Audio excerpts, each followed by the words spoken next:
अभी तक के वीडियोस में आपने जाना कि कैसे हम वेल्थ क्रिएट कर सकते हैं और कैसे हम वेल्थ को ग्रो कर सकते हैं, यानी हमने वेल्थ मैनेजमेंट के गुण तो सीख लिए। लेकिन आज का वीडियो बहुत इंपॉर्टेंट है क्योंकि मैं आपको बताने वाला हूँ वेल्थ मैनेजमेंट के साथ साथ कैसे रिस्क मैनेजमेंट होना चाहिए। नमस्कार दोस्तों, मैं हूँ Akshay Jain, director Swaraj Fincorp private limited और आपका फाइनेंशियल दोस्त। तो दोस्तों, पिछली वीडियो में हमने सीखा था कि कैसे हम फाइनेंशियल प्लानिंग करके अपने सारे गोल्स को सही समय पे पूरा कर सकते हैं और कैसे हम अपने पैसे को और ग्रो कर सकते हैं। और वैसे ही हमने कंपाउंडिंग के जादू को भी जाना था कि कैसे कंपाउंडिंग होने के साथ साथ आपका पैसा जो है 1 का 2, 2 का 4, 4 का 8 होता जाता है। क्या हो यदि ये आपका बढ़ा हुआ पैसा अचानक से गायब हो जाए, और क्या हो जब आपको जरूरत है पैसे की, उसके पहले ही कोई इमरजेंसी आ जाए और आपको पैसा निकालना पड़े, तो उस समय आपके गोल का क्या होगा? अभी आपने विचार किया है? नहीं किया तो सही समय आज है, अभी विचार करें और मेरे साथ में सीखें कि कैसे आप अपने बढ़े हुए पैसे को भी एकदम से वैनिश होने से बचा सकते हैं ताकि आपको अपना पैसा सही समय पर मिल सके। जानना चाहेंगे? हाँ सर, बताइए कैसे। बिल्कुल दोस्त, मैं बताता हूँ। यहाँ मैं आपको बताऊँगा 3 सिनेरियो जिसमें कि आपका पैसा या तो डूब सकता है या गायब हो सकता है या हम जिसको बोले लॉस हो सकता है। सबसे पहला सिनेरियो है कि आप पैसा कमा रहे हैं, आप अर्न कर रहे हैं, अभी आपका गोल करीब नहीं है, लेकिन भगवान ना करे यदि किसी भी कारण से आप इस दुनिया में नहीं है, एक्सीडेंट हो सकता है, कोई बीमारी लग सकती है या किसी भी कारण से आपकी डेथ हो जाती है, तो उस केस में आपकी फैमिली का क्या होगा? उनके खर्चे कैसे चलेंगे? वो अपने खर्चों को मैनेज कैसे करेंगे? ये एक मेजर कंसर्न है। तो इसके लिए एक इम्पॉर्टेंट लेसन है कि आपको छोटी उम्र से ही रिस्क कवर लेना चाहिए, जिसको हम बोलते हैं टर्म इंश्योरेंस प्लान। जी हाँ दोस्तों, ये वही प्लान है जिसमें आपको मरने में पैसा मिलेगा, लेकिन हो सकता है जीते जी पैसा वापस ना मिले। सर ऐसे में तो मेरा पैसा लॉस हो जाएगा और मुझे कोई रिटर्न भी नहीं मिलेगा। आपके जैसा ही सोचने वाले मेरे और भी क्लाइंट्स मेरे सामने आते हैं जब मैं उनको बताता हूँ कि टर्म प्लान लेना चाहिए। ये टर्म प्लान जो है इन्वेस्टमेंट ऑप्शन नहीं है, ये रिस्क मैनेजमेंट का ऑप्शन है, जिसमें आपकी रिस्क कवर हो रही है। तो आपके नहीं रहने पे आपकी फैमिली के या आपके डिपेंडेंट्स के फ्यूचर को सिक्योर कर रहे हैं। ये वो प्लानिंग है जिसमें आपके नहीं रहने पे आपके डिपेंडेंट्स को एक बड़ा amount, lump sum amount, suppose 50 lakh है, 1 करोड़ का अमाउंट या 2 करोड़ का अमाउंट उनको लमसम दे दिया जाएगा। हो सकता है आप प्लान चूज करें तो उनको हर साल थोड़ा थोड़ा रकम मिलती रहेगी। तो इससे क्या होगा, उनके अगले 10 साल 12 साल जब तक कि आपका डिपेंडेंट, आपका बच्चा या आपकी वाइफ अपने पैरों पर खड़े नहीं हो जाते, तब तक खर्चा उनका आसानी से कट सकता है। और वो सही तरीके से प्लानिंग करें यदि, तो उनकी आगे की लाइफ जो है वो बहुत ही आसानी से सुविधा के साथ में कट सकती है और उनको दर की ठोकरें नहीं खाना पड़ेगा।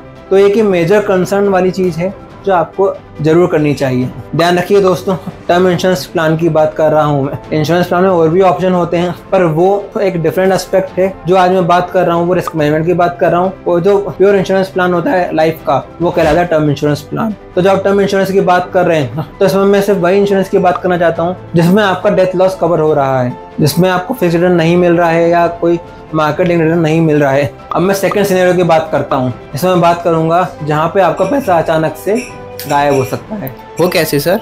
थानोस की उंगलियां है ना। जोक्स अपार्ट, अब वापस सिनेरियो पे आते हैं।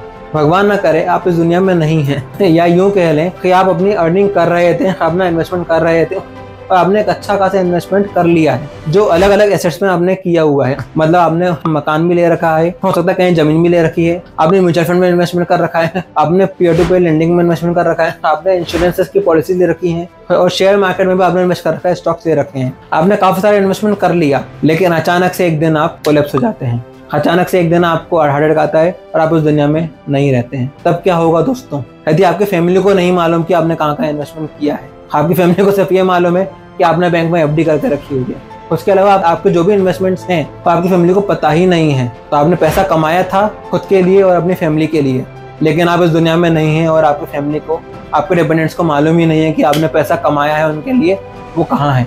आपका हार्ड अर्न मनी सब वैनिश। तो दोस्तों, इससे बचने का भी उपाय है।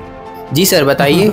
हाँ बिल्कुल, बताता हूँ मैं आपको। इसके लिए एक मैनेजमेंट होता है जिसको हम बोलते हैं विल क्रिएशन, यानी वसीयतनामा, जो फाइनेंशियल प्लानिंग का एक पार्ट है, वो जो अक्सर लोग डिस्कस नहीं करते हैं। आप आज ही अपने फैमिली मेम्बर्स के साथ में, खास तौर से अपने स्पाउस के या अपने पेरेंट्स के साथ में बैठ के अपनी वसीयत लिखें, विल क्रिएशन लिखें, जिसमें आप भी प्रॉपर लिख के जाएं कि आपका संपत्ति कहाँ कहाँ पे कितनी कितनी है, कहाँ कहाँ पे एसेट्स में आपने कितना कितना इन्वेस्टमेंट किया हुआ है आज की तारीख में, और उस पैसे का बंटवारा आप कैसे कैसे करना चाहते हैं। तो आप ये आज ही लिख के चले जाएं, ताकि भगवान न कहे जब इस दुनिया में नहीं है तब आपके पैसे सही जगह पे सही समय पे पहुंच जाएं। तो इस तरह से आपका पैसा अचानक से वेनिश होने से बच जाएगा। अब तीसरा सिनेरियो तो आता है दोस्तों, जिसकी मैंने बात करी थी, जहाँ पैसा लॉस हो सकता है। तो दोस्तों आपको तो मालूम ही है, हमारी जो बॉडी है एक मशीन है, और कोई भी मशीन कभी ना कभी तो खराब होती ही है। जी हाँ, आप बिल्कुल सही समझ रहे हैं, मैं बात कर रहा हूँ हेल्थ इश्यूज़ की, बीमारियों की, जो अचानक से कभी भी आ सकती है। ये आपको विचार करने वाली बात है कि यदि आप अभी अर्न कर रहे हैं या आपने काफ़ी सारे पैसे इकट्ठा कर लिया है, तो आप अपने गोल के नज़दीक हैं, लेकिन अचानक से उस समय आपको मालूम चलता है कि आपको कोई गंभीर बीमारी है। सपोज़ आपको हार्ट अटैक आ जाता है, या सपोज़ आपको कैंसर डिटेक्ट हो जाता है, तो उस समय आपको लाखों के खर्चे हो सकते हैं। उसके इलाज कराने के लिए अच्छे से अच्छा डॉक्टर चाहिए, अच्छे से अच्छी दवाइयाँ चाहिए, और अच्छे से अच्छी मेडिकल फैसिलिटी चाहिए, और ये सब आती हैं एक अच्छी कीमत के साथ में। आप यदि अच्छी जगह से, अच्छे हॉस्पिटल से, अच्छे डॉक्टर से अपना इलाज कराएंगे तो ये खर्चा यकीन मानिए 5 लाख से तो ऊपर ही जाएगा। और किसी भी इम्पोर्टेंट गोल को पूरा करने में 5 लाख या 10 लाख रुपए कम पड़ जाते हैं, तो मुझे बताने की जरूरत नहीं है कि आपका गोल डिले हो सकता है। तो इस तरह से आप देख सकते हैं कि यहाँ पर आपका एक फाइनेंशियल लॉस अचानक से हो गया। मैंने पिछली एक वीडियो में को बताया था, उस वीडियो को जरूर देखें, उससे समझें कि कैसे आप अपना एक इमरजेंसी फंड क्रिएट कर सकते हैं, ताकि आप इस तरह के फाइनेंशियल क्राइसिस से उबर सकें या इस फाइनेंशियल क्राइसिस से डील कर सकें। प्लस आपके पास में एक अच्छा हेल्थ इंश्योरेंस प्लान भी होना चाहिए, जिसमें आपके नज़दीक के सभी बड़े बड़े और छोटे छोटे हॉस्पिटल्स कवर हों। खासतौर से वो हॉस्पिटल जरूर कवर होना चाहिए जो आपके घर के सबसे नज़दीक है। और उसके साथ में आपको ये मालूम होना चाहिए कि आपके शहर का सबसे बड़ा हॉस्पिटल कौन सा है, वो आपकी पॉलिसी में कवर है या नहीं है, और दोनों ही कंडीशन में उसमें मेजर खर्चे कितने आएंगे किसी भी गंभीर बीमारी के लिए। और उस हिसाब से आपको तय करना चाहिए हेल्थ इंश्योरेंस का प्लान कितने से कवर करना है। यदि आप जज नहीं कर पा रहे हैं तो मेरी एक सलाह है कि आप कम से कम 10 लाख का हेल्थ इंश्योरेंस प्लान जरूर लें, क्योंकि 10 लाख का कवर होगा तो आपको उसके हिसाब से फीचर्स भी ज़्यादा मिलेंगे, और आपको टेंशन नहीं रहेगी कि कब मेरा प्लान लिमिट एक्सिट कर जाएगा। मतलब आप खुल के अपना इलाज करा सकते हैं। और इन तीनों के जो सॉल्यूशन मैंने आपको बताए हैं, टर्म इंश्योरेंस प्लान में आपको इनकम टैक्स के सेक्शन 80C का फायदा मिलेगा, इसमें आप 1.5 लाख तक का टैक्स सेव कर सकते हो अपने प्रीमियम पे करने पे। और इसके अलावा हेल्थ इंश्योरेंस का प्लान लेने पे आप 60 की एज से कम होने पर आपको 25,000 तक का टैक्स सेविंग होगा, और 60 से ऊपर होने पे आपको 50,000 तक का टैक्स सेविंग होगा इनकम टैक्स एक्ट के सेक्शन 80D के तहत। तो ये तो आपके लिए विन विन ही हो गया, मतलब आपने अपने गोल्स को भी पूरा कर लिया और आपने अपने टैक्स को भी बचा लिया। तो दोस्तों देर मत कीजिए, और जो आज मैंने आपको बताया है उसे अभी इसी वक्त इम्प्लीमेंट कीजिए। और कहीं यदि आप अटकते हैं, आपको कहीं हमारी ज़रूरत पड़ती है, तो आप बिल्कुल हमें कांटेक्ट कर सकते हैं, नंबर डिस्क्रिप्शन में दिया है, आप हमें बेझिझक कभी भी कॉल कर सकते हैं। दोस्तों एक इम्पॉर्टेंट बात, आज का ये वीडियो हमारा इस सीरीज़ का आखिरी वीडियो है। मैं आगे भी आपके लिए जो ज़रूरी इन्फॉर्मेशन हैं वो आपके सामने लेके आता रहूँगा। बने रहिए मेरे साथ में मेरे चैनल पे। तो ये सीरीज़ देखने के लिए आपका तहे दिल से धन्यवाद। Keep investing, happy investing.